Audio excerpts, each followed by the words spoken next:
When I was a teenager, I cut my teeth in a small town in South Mississippi named Purvis. And I do mean small. We didn't have a Walmart, we only had a handful of restaurants, and of those restaurants, most of those were fish houses that were common in the South during my youth in the late 90s. My parents owned a patch of land that our whole family lived on, and during the summer, it needed constant attention. I spent hours for days on end on the tractor cutting grass or mowing or doing some sort of individual yard work. I would get up early and work till lunch before having to find something to eat for myself.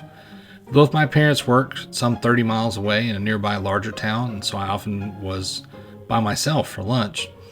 I'd get into my truck if I did not want to drive to 60 miles to the big town, there and back, or into Purvis, which was about 30 miles round trip.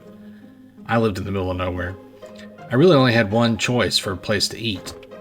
Up the road, about 5 miles, was a little gas station, and it had one pump, and it was called Pine Ridge Grocery. Gas, cold drinks, video rental, bait, and tackle. All these things could be yours for a price at the small country store.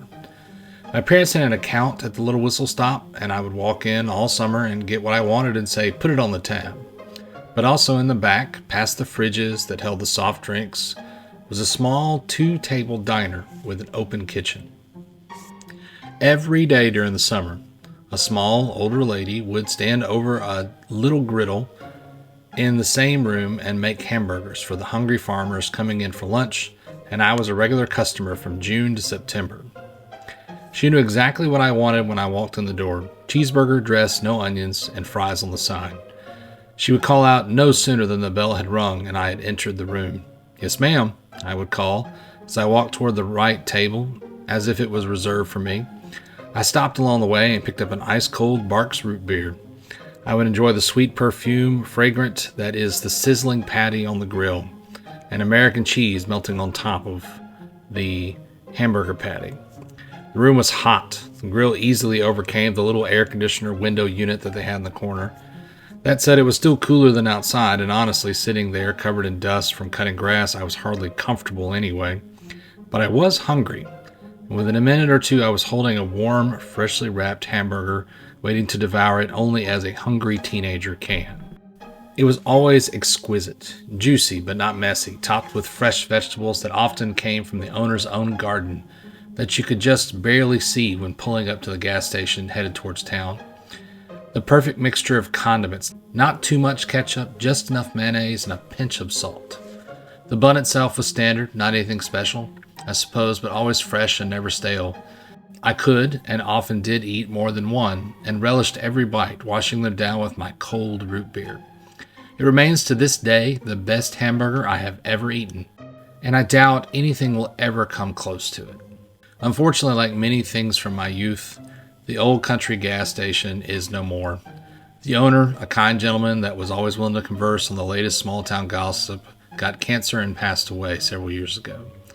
The family tried to keep the store going for a few years, but time catches up with all things. The last time I drove past the little store, it looked like it was barely still standing. I have a lot of other fond memories of the little place, renting VHS tapes or buying a Zero bar. Once in a cross promotion with Pepsi and Star Wars, they got a life-size cutout of Chewbacca in the store, and the owner's wife gave it to me because it kept scaring her when she unlocked the store in the morning. I kept that stupid cutout for decades, and I wish I still had it even now. That little cheeseburger may not seem like much to some. Some might even label it as gross or a relic of a bygone era, but to me it represents an empty hole. It ruins every hamburger that I've eaten since.